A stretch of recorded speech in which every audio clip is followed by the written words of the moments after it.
लातूर पोलिसांचा प्रामाणिकपणाचा आदर्श, 3,50,000चे सोन्याचे दागिने मूळ मालकाला परत.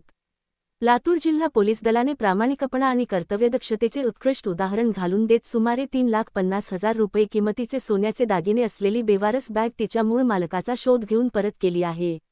11 मे 2026 रोजी स्थानिक गुन्हे शाखेचे पोलीस उपनिरीक्षक अमर केंद्रे हे रात्रगस्तीवर असताना मुरुड पोलीस ठाण्याच्या हद्दीत रस्त्याच्या मध्यभागी एक बेवारस बॅग आढळून आली. तपासणी केली असता त्यामध्ये कपड्यांसह सोन्याचा नेकलस व झुमके सापडले.